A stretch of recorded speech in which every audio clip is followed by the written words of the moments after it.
Yes. May I come in? Definitely yes. So guys, तपाईहरु धेरैजनाले मलाई room tour भनिरहनु भएको थियो. So this is going to be fun. This is the room tour of Create What You Want. Come on in.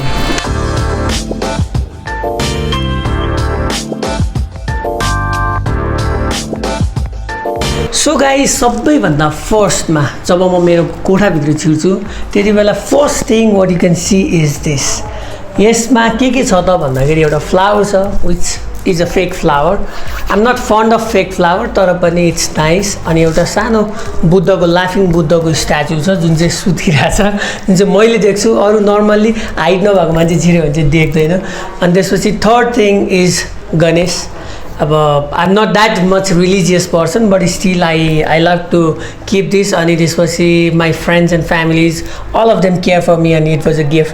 अनि त्यसपछि त्यसको तल ठ्याक्क एउटा चिज दाइ भन्ने मेरो एकजना फेभरेट दाइ हुनुहुन्छ, उहाँले पेन्टिङ गर्नुहुन्छ अनि उहाँले दिनुभएको गिफ्ट छ which I like it very much. अनि त्यसको अगाडि यो चाहिँ अलिकति बाबा जस्तो लाग्छ and that's why I put an ashtray in it.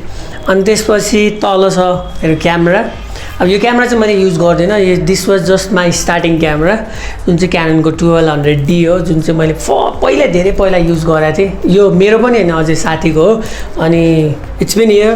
त्यहाँभन्दा तल चाहिँ यो अल्लाहको बारेमा समथिङ लेखेको छ. अनि as I am very much connected with all this 3 religions, Buddhism, Hinduism and Muslim. So त्यो भएको कारणले चाहिँ मैले 3टै गडहरूको बारेमा राखेको छु. There is no discrimination. I believe in one god. अनि त्यो सबै तिनीहरूलाई मान्ने चाहिँ डिफ्रेन्ट वे भएको कारणले maybe I'm in love with all of these 3. अनि त्यसपछि आउँछ मेरो रुममा यो part which I like the most again. यो चाहिँ मेरो वर्क टेबल हो. यहाँ म काम गर्ने गर्छु. यसमा मैले मेरो स्क्रिप्ट लेख्ने गर्छु यो कपीमा. यो चाहिँ एउटा भाइको एउटा सानो रिपोर्ट बनाउँथ्यो, त्यो चिज यहाँ राखिरहेको छु. अनि the third thing I like the most about this place is this. यहाँबाट एउटा राम्रो भ्यू देखिन्छ. राम्रो त त्यति होइन तर त्यो कोलोनाइरियल भ्यू देखिरहेछ. बाहिर पानी परिरहेछ गाइज, इट्स अमेजिङ. अनि तल हेऱ्यो भने चाहिँ अलिकति ग्रिनरी देखिन्छ. सो यो ग्रिनरी हेर्दै म काम गर्ने गर्छु. अनि अब यो चाहिँ म बस्ने ठाउँ हो जहाँ चाहिँ धेरै रङ्गीचङ्गी घरहरू छन्. अनि कहिलेकाहीँ आँखाको लागि फ्रेस हुन्छ, रमाइलो हुन्छ. अनि यो साउन्ड प्रुफ झ्याल छ सो द्याट केही पनि आवाज आउँदैन. अनि त्यसपछि पर्दा I like it very much. एकदमै इजी खालको छ, एकदमै क्लिन खालको छ. I like it to be clean, किनकि रुममा यदि अलिकति झ्याउझ्याउ धेरै भयो भने आई डोन्ट लाइक इट. किनकि त्यो भयो भने प्रोडक्टिभिटी हुँदैन, त्यो भयो भने कन्टेन्टको बारेमा सोच्न सकिँदैन. किनकि content is a hard thing and content is the king.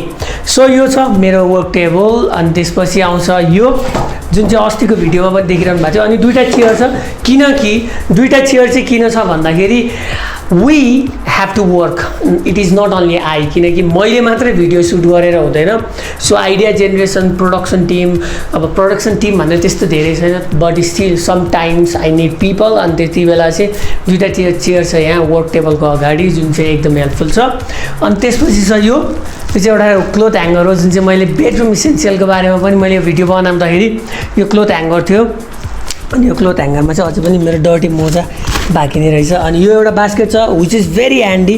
त्यो 4 भएको कपडाहरूलाई सिधै यो बास्केटमा हालिदिन्छु अनि पछि धुन लान सजिलो हुन्छ अनि क्लिन हुन्छ नि त. So basket is a very important thing. अनि त्यसपछि छ मेरो सुटकेस जुन चाहिँ मलाई एकदमै मनपर्छ किनकि I love to travel. I travel a lot. मेरो काम पनि त्यही छ, अलिकति काम गर्ने बेलामा मैले ट्राभल गर्नुपर्ने हुन्छ. So suitcase is always ready है. त्यसपछि आउँछ मेरो दराज.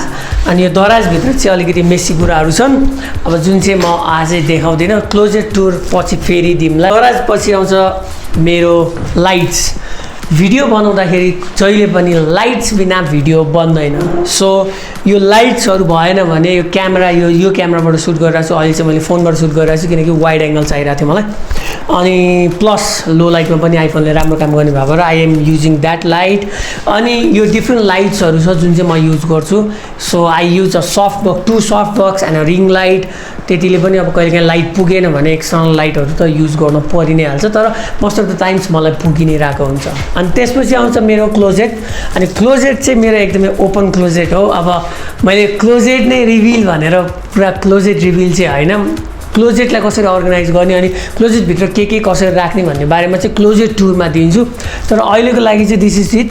सर्टहरू छ अनि 1-2टा ज्याकेट छ, द्याट्स इट। अनि माथि चाहिँ मैले क्यापहरू राख्ने गर्छु जुन चाहिँ मेरो फेभरेट पार्ट हो। अनि अल्सो मेरो बाइकर ग्लोभ्स छ यहाँ जुन चाहिँ मलाई एकदम मनपर्छ। अनि त्यसपछि मेरो चाहिँ यहाँ जुत्ताहरू अनि अब about shoes and all these things I will definitely be talking about it, तर अहिलेको लागि चाहिँ let's just omit that. And guys, closet पछि आउँछ मेरो लेजी काउच।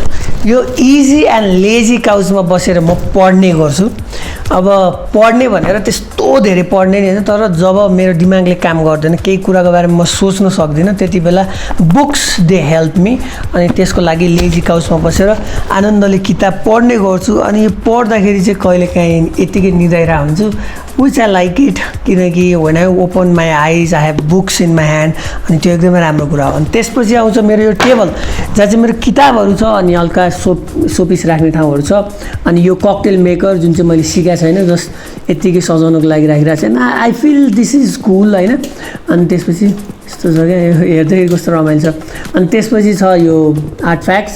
अनि यो चाहिँ मेरो DIY बक्स हो जुन चाहिँ एउटा मेटल बक्स हो जसलाई मैले एउटा कपडाले ऱ्याप गरेको छु। त्यहाँ चाहिँ मैले मेरो ब्रेसलेट, घडी, चस्मा तिनीहरू चाहिँ आउने बित्तिकै कहिलेकाहीँ झ्याउ लागिरहेको बेलामा यहाँ लेजी काउचमा पल्टेर अनि तिनीहरूलाई त्यहाँ फालिदिन्छु। फ्याँक्दाखेरि तिनीहरू कोरिँदैन, फ्याँक्ने भनेको फुत फाल्ने होइन, जस्ट त्यहाँ राख्दाखेरि कोरिँदैन। अनि लेजी काउचमा यसरी आनन्दले बस्छु। अनि यहाँनिर छ अर्को झ्याल है, मेरो रुमको अर्को झ्याल छ, तर यो झ्याल चाहिँ most of the times close हुन्छ किनकि यतापट्टि साइडको भ्यू चाहिँ कस्तो छ भन्दाखेरि धेरै घरहरू कनेक्टेड छ अनि लाइट त आउँछ, तर आई डोन्ट लाइक इट किनकि उतापट्टिबाट पनि लाइट आइरहेछ, उतापट्टि अलिकति ओपन छ नि त। This window is also sound proof, so that's why यहाँबाट हल्लाहरू केही आउँदैन। धेरै मान्छेहरू बस्ने धेरै घर भए पनि त्यस्तो धेरै हल्ला आउँदैन। अनि I like it to be closed, यत्तिकै हुन्छ बन्द। त्यसपछि यतापट्टि छ मेरो रुमको बाथरुम त नभनौँ, it's just a powder room जहाँ चाहिँ टोइलेट जान मिल्छ। अनि त्यसपछि के अरे आफ्नो फेस वासको सामानहरू यताउति राखिरहेको हुन्छु। इट्स अ मेस, तर पनि it's a mess, so that's why यो टुर चाहिँ पछि गरौँला। क्लोजेट टुरमा चाहिँ सायद मैले के सामान कहाँ राख्छु त्यसमा भन्ने बेलामा टोइलेटको पनि देखाउने छु। अल्सो अब हल्का हल्का भिडियोहरूमा सानो क्लिप्सहरू काटेर हाल्दाखेरि टोइलेटको पनि छँदै थियो है। So I like it to be closed किनकि नेगेटिभ एनर्जीहरू आउन सक्छ, so that's why it should be close. त्यसपछि आउँछ मेरो स्मल क्लोजेट। यो चाहिँ मेरो यति स्मल क्लोजेट छ जहाँ चाहिँ एउटा रुमाल हुन्छ। अनि त्यसपछि नेक्स्ट डेको लागि कुन ड्रेस लगाउने भनेर त्यो अघिल्लो रात नै सोचेर यहाँनिर राखिरहेको हुन्छु, सो द्याट म फ्रेस भएर बाहिर निस्किँदाखेरि यो ड्रेस टक्क निकाल्यो सट्ट लगाउँछु। अनि I feel like it is very much useful किनकि आफ्नो ड्रेस भनेको जस्तै भोलि कहीँ जानु छ भने अघिल्लो दिन नै तपाईँले म्यानेज गर्नुभयो भने एकदमै हेल्पफुल हुन्छ। अनि त्यसको साथमा एउटा छ यो लाइट, अर्को लाइट जुन चाहिँ त्यहाँ लगेर राख्न फेरि लिएर आउन झ्याउ लाग्ने भएर मैले यतै राखिदिरहेको हुन्छु। अनि यो चाहिँ मेरो त्यो ब्याकग्राउन्डमा देखिने लाइट हो जुन चाहिँ एकदमै युजफुल छ अनि एकदमै हेल्पफुल छ। इट्स एन इन्टरचेन्जेबल लाइट, यसमा कलरहरू चाहिँ एकदम धेरै चेन्ज हुन्छ, येल्लोदेखि लिएर सबै कलर बनाउनु मिल्छ। This is an RGB light and I like it. अब मैले के ग्याजेट युज गर्छु, कसरी युज गर्छु त्यसको बारेमा चाहिँ पछि भन्ने गर्छु। अनि these are my wall lights to go to my bed. अब मेरो बेडमा जानलाई चाहिँ दिस इज इट। अब यो चाहिँ मेरो बेड हो जहाँ चाहिँ म आनन्दले सुत्छु, एकदमै रिल्याक्सिङ टाइम हुन्छ।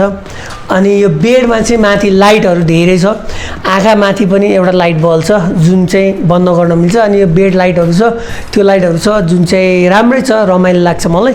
अनि त्यसपछि यो बेडको बारेमा त के भनिराख्नु पऱ्यो र, मेरो यो स्टुडियो भनेको बेड साइड स्टुडियो हो, द्याट्स वाइ। अब बेड पछि आउँछ बेड साइड टेबल जहाँ चाहिँ मेरो फोनहरू 24 घन्टा बसिरहेको हुन्छ, फोनको चार्जरहरू हुन्छ होइन। यो चार्जरहरू टन्नै चार्जरहरू हुन्छ, हेर्दाखेरि पनि अलिकति मेसी देखिन्छ। अल्सो अब यहाँनिर अर्को छ जहाँ चाहिँ मैले यो के अरे टिस्युहरू राखिरहेको हुन्छु। अनि त्यसपछि आउँछ यो टेबल छ जुन चाहिँ म कहिलेकाहीँ युज गरिरहेको हुन्छु। अनि यो टेबलको साइडमा भनौँ बेडको साइडमा एउटा रग छ, स्मल रग जहाँ चाहिँ मैले नर्मल्ली खुट्टा बिहान उठेर झ्याप्प टेक्दाखेरि चाहिँ अहिले चाहिँ मोजा लगाइरहेको छु, खुट्टा बिहान उठेर ठ्याक्क टेक्दाखेरि चाहिँ नि सजिलो होस्, यहाँनिर त्यो चिसो नलागोस् भनेर यहाँनिर राखिरहेको छु। अनि त्यसको साइडमा अर्को एउटा रग छ जुन चाहिँ एउटा नेपाली कार्पेट हो।